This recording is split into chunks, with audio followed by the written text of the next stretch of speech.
आप सुन रहे हैं ओदा तहकीक, जहां हम उन सवालों के जवाब तलाशते हैं जो हमें झकझोर देते हैं। आज हम बात करेंगे एक ऐसी घटना की जिसने न केवल उत्तर प्रदेश के बागपत को बल्कि पूरे देश को हिलाकर रख दिया। यह कहानी है मासूमियत के मुखौटे में छिपी हैवानियत की, जहां दो नाबालिग बच्चों ने ऐसी क्रूरता दिखाई जिसकी कल्पना करना भी मुश्किल है। 11 अक्टूबर 2025 बागपत जिले के गांगनौली गांव, यहाँ की बड़ी मस्जिद में एक दिल दहलाने वाली घटना हुई।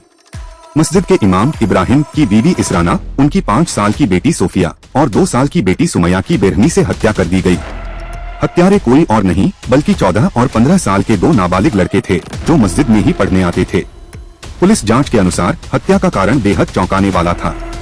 इन लड़कों को कुछ समय पहले इमाम ने उनकी शरारतों के लिए डांटा था, शायद सजा भी दी थी, और यही छोटी सी बात उनके दिमाग में इतना गहरा बदला बन गई कि उन्होंने इसराना और उनकी मासूम बेटियों पर हथौड़ा और छुरी से हमला कर दिया।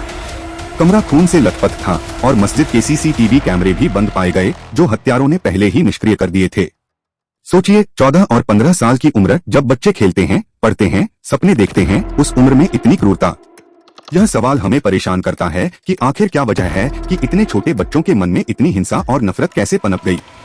क्या यह सिर्फ एक डांट का बदला था या समाज, परवरिश और पर्यावरण का कोई गहरा प्रभाव। उस दिन इमाम इब्राहिम गांगनौली में नहीं थे। वे सहारनपुर के देवबंद में अफगानिस्तान के विदेश मंत्री आमिर खान मुक्तकी के एक कार्यक्रम में हिस्सा लेने गए थे। जब गांव के लोग मस्जिद पहुंचे तो वहां का मंजर देखकर हर कोई सन्न रह गया। पुलिस ने तुरंत कार्रवाई की और महज 6 घंटे में दोनों नाबालिगों को गिरफ्तार कर लिया। पूछताछ में उन्होंने अपना जुर्म कबूल कर लिया। लेकिन क्या यह सजा इस दुख को कम कर सकती है?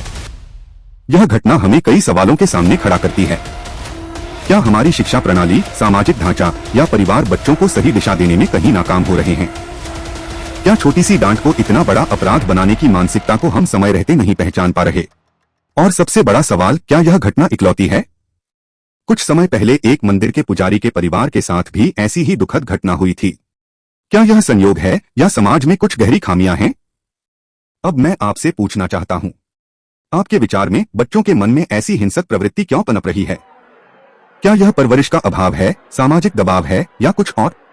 क्या हम इन घटनाओं से कुछ सीख सकते हैं ताकि भविष्य में ऐसी त्रासदी को रोका जा सके? अपनी राय हमें कमेंट्स में बताएं। आपका हर विचार हमारे लिए महत्वपूर्ण है।